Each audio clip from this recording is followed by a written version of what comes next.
I've done a lot of videos on certain indicators from someone's body, whether their skin or looking at their eyes or their lips, to determine what's going on the inside. Well, today we're going to talk about the relationship between someone's skin and diabetes. Their skin reveals a lot. At the end of this video, you'll be able to glance over at someone, look at their skin, and pretty much know if they have diabetes or not. And of course, you can apply this to yourself. If you have any of these skin problems, I'm going to tell you what to do. But here's the big problem I see with diabetes in general, okay? Medicine's goal is to help manage and regulate blood sugars. So you are given certain medications to help normalize your blood sugar. Well, pretty much problem solved. If we could just manage your blood sugars, you'll be okay. But my question is what do you mean manage blood sugars? Well, you're lowering the blood sugars to a normal level, right? Just like you would do with high blood pressure medication. But the question I have is, where is this sugar going that you're managing or you're lowering? Is it evaporating, or is it just going from one place to another? And the answer is, it's going from one place to another. It's going from your blood to other parts of your body, like your liver, like your organs. It's being converted to fat as a fatty liver. So it's not correcting anything. It's just transferring one problem to another problem.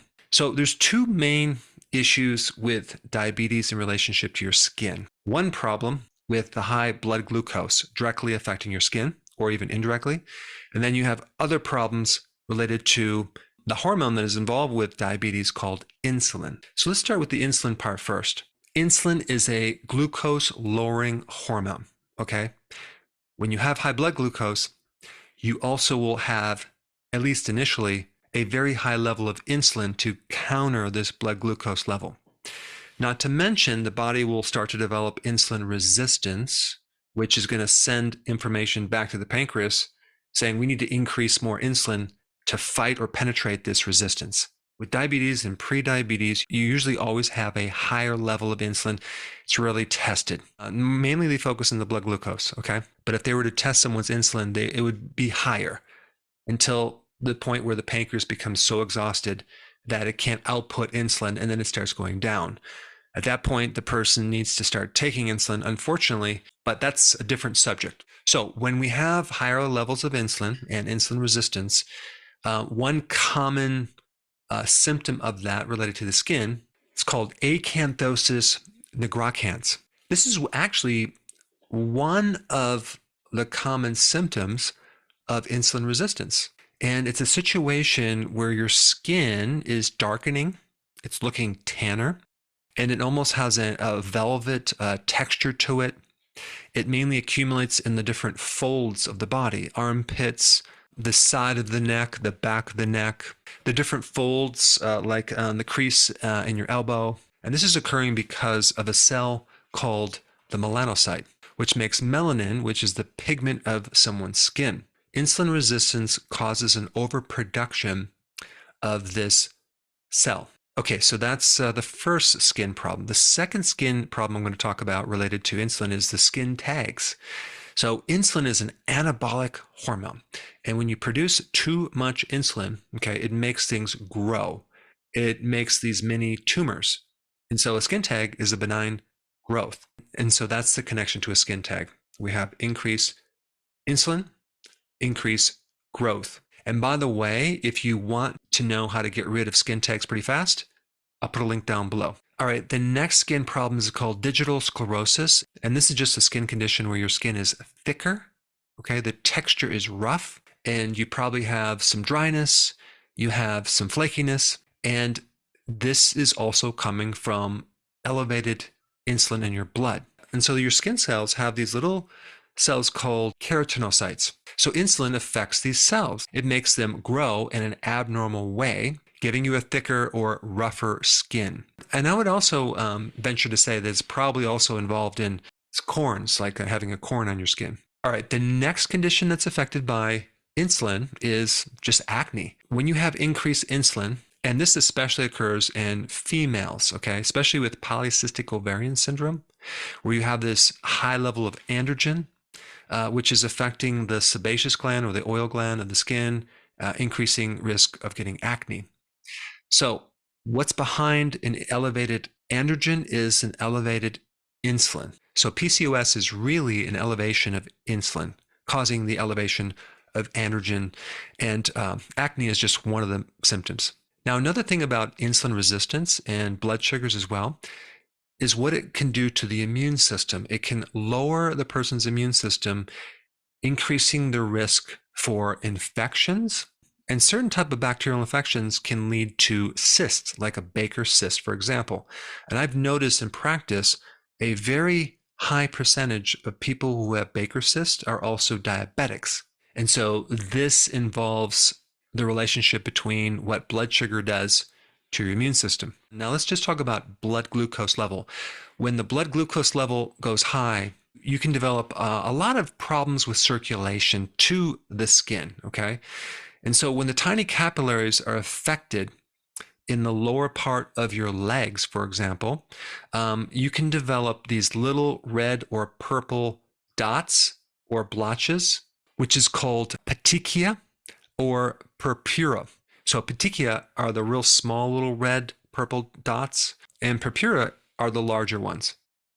But this is a problem with circulation because the capillary beds are being destroyed and you're getting this leaking blood into the tissues. So you usually see this in the lower legs of diabetics where they have all these different black and blue marks. It looks like there's bruised, but that's just really coming because the high level of glucose really destroys both the microcirculation, okay, the tiny capillaries, as well as the macrocirculations, your blood vessels in general. So you're losing oxygen and blood flow to the tissues, starting with the peripheral part of the body first, like it happens in the feet and then the lower ankles. So that leads us to the next condition, which is gangrene, which your feet and your toes start to turn different colors like green, black, brown, blue. This is a severe diabetic complication from just basically causing your tissues to die, okay? And then they start amputating your foot, and it starts to spread up higher and higher and higher till they could end up amputating the entire leg. And a certain type of gangrene called wet gangrene has an infection component to it as well. So now we have an infection, all because of loss of blood flow, because the blood glucose is just too high. Now, you can also get leg ulcers or ulcers in the foot from being a diabetic. And this too is caused from poor circulation and an infection because the immune system is inhibited when you have this condition. Another condition that you can easily observe a blood sugar problem, not just diabetes or even prediabetes, but even the condition that happens before that, which is insulin resistance. If you look at the person's eyes, they look swollen and puffy and red. I'm talking about the eyelids. And I had a bit of this long ago, and I did not have a clue of where that was coming from. You know, the eyelids, if they're puffy, could be a kidney problem, but what is the number one cause of kidney failure? It's diabetes. So with diabetes and prediabetes, you have a lot of fluid retention that shows up in the eyes. It can also show up in the lower legs and feet. So I just gave you quite a few different skin conditions related to both blood sugars and insulin. But my question always comes down to, boy, there is so much focus on treating the symptom, in diagnosing these conditions, but very little energy or focus on treating the diabetes itself, the high blood glucose, and what causes that. So I don't know. It's just, it's wild to me that this obvious problem of consuming too much sugar and carbs is not really dealt with or focused on. It's just, it blows my mind. But the more you think about it, it really relates to medication. There's a lot of money involved in this condition. And if it really was that easy, there would be entire industries that would not make nearly as much money, both on the medication end and then also here on the food end as well. So if you want to see some dramatic changes in your skin, if you have diabetes, this is what I would do immediately. Okay, I would get on a low carb diet, number one. I would start doing intermittent fasting. Both of those actions right there will create a significant difference pretty quickly.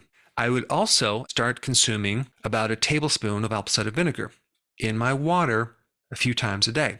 Apple cider vinegar has a potent effect on helping someone with blood sugar issues and making insulin more sensitive and in the correction of this insulin resistance problem. And the next thing I would do is take probably one of the most effective herbal versions of metformin, like a natural version of metformin that you can take. It's well studied, and it's called berberine. Okay. Now, berberine, in a study that I'm going to post down below, had identical effects on regulating one's blood sugars if you compare it to metformin, but without side effects. And it showed even better effects on cholesterol regulation, triglycerol regulation, improvements in a fatty liver, decrease problems related to your heart, decrease inflammation, as well as improvement in skin conditions related to diabetes, like acne and inflammation. And it's cheaper and has less side effects. So keto, intermittent fasting, apple cider vinegar, and berberine. Now, since berberine is such a heavy hitter when we're dealing with blood sugars, if you haven't seen my video on berberine directly, I put it up right here. Check it out.